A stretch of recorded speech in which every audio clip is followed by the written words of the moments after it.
This is how I found out about Lord Miles, this Vice article, which claims that a shitposting YouTuber was captured by the Taliban and then was freed. So this content creator would go to the most dangerous places on Earth and try to see if he makes it. And when it came to Afghanistan, the United States retreated under the Biden administration. He stood behind and he was captured by the Taliban, but eventually they let it go. They took a lot of photos together. They were very happy. And that was like the first time I heard about him. The second time he was raging about anime on Twitter. I don't know why, but like it came on to my feed by the algorithm. Like he was very upset about anime girls or some shit. And the third time, like, there was this OnlyFans girls that wanted to travel the world, and he was like, nah, you're not getting into Afghanistan, I've got friends there, you know, it's just like this type of thing. And so, like, that's my interaction with Lord Miles, but apparently now, he may have gotten himself into quite the predicament. And if it turns out to be true, it may just be another Haktua girl situation. So apparently, Lord Miles decided to put himself on a challenge, which is a water fasting. So he went to the desert, and for the next dozen days or so, he's going to drink only water. And so he was live streaming by sitting in a tent inside the desert, and people were betting on whether he's going to make it or not. And at some point, people were even paying him to quote unquote lose the challenge. Like they were paying him $30,000. Now, already when you do something like this, there's a huge conflict of interest because you can just bet against yourself. Now, obviously, you don't have to bet yourself personally against yourself, but like you can have a friend, right? And you can have a friend and you can say, all right, well, I'm going to fast for 20 days. And after 20 days, when the bets are high, like you're going to bet against me. And then when I lose, you get the money, and then we split it. However, Lord Miles' argument was that he would never do something like this because he doesn't need the money, which, you know, it's an interesting argument, I guess. In my opinion, it's kind of weird. Like, hey, there's a conflict of interest. Relax, I don't need the money. Like, okay. But the live stream itself was kind of interesting. There were moments where he would leave the tent. Like, you're supposed to do a water fasting. But you're leaving the tent for several minutes, allegedly to take a shower. And I thought like the whole purpose of doing these types of challenges is to have like every second recorded so that people can know that you didn't eat anything. Because taking a shower is just enough time to eat a hamburger, you know? But okay, fine. That's not the issue. The issue is that he goes out of the tent and then doesn't return. People were like, well, what's going on? Why isn't he coming back? The sponsor claims that he was dead. And then later on, it's actually claimed that, no, he's not dead. He's actually arrested by the Saudi authorities on charges of terrorism or conspiring with terrorists. Because, you know, like, I assume that because he was in Afghanistan and he photographed himself with the Afghani or some shit. I don't know. But the thing is, like, this is CoffeeZilla, and he runs a YouTube channel where he exposes these types of scams. And he actually exposed the boogie scam, and he talked about the Haktua girl, the meme coin that she did, and now he's talking about Lord Miles. And he claims he has receipts, like he looked at the Ethereum transactions, and he's pretty convinced that Lord Miles or someone on his behalf betted against himself.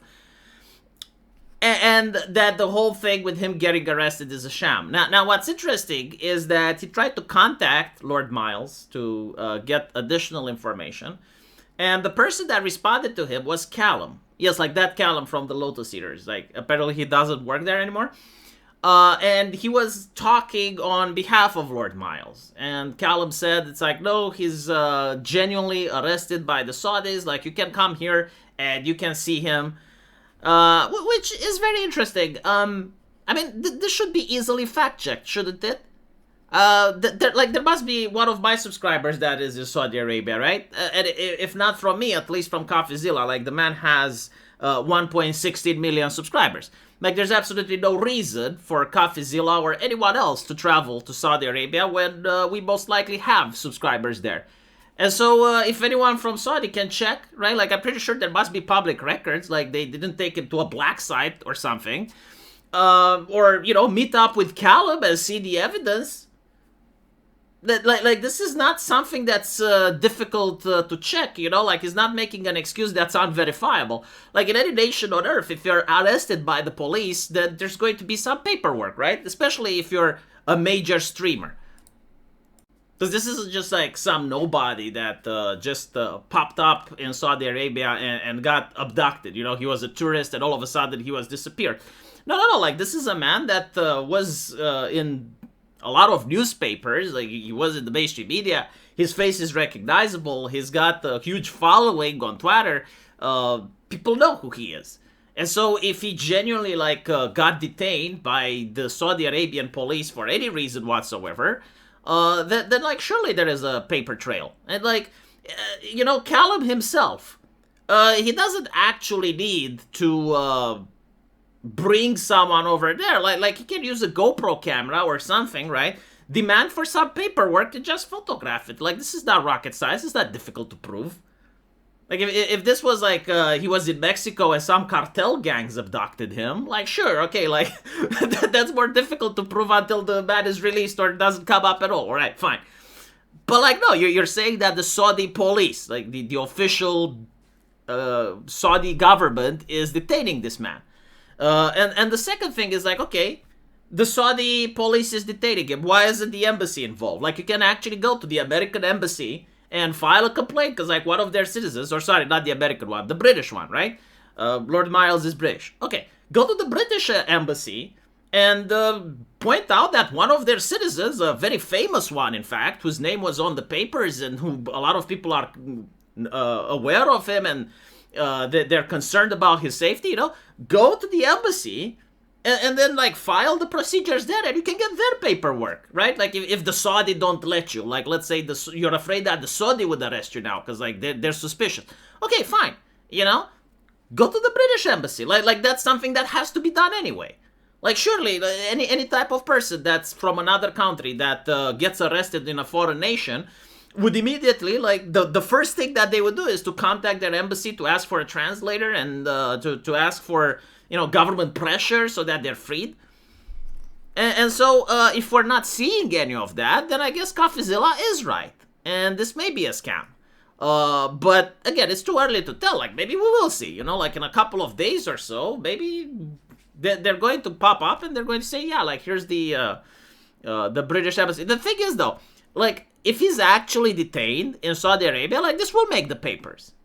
It's an interesting story, right? And again, the person is very popular. He's not just some random Joe. He's an extremely popular streamer. People know who they are. There's individuals on the left, individuals on the right that like him. And so there's no way that this would be a story that doesn't generate some buzz.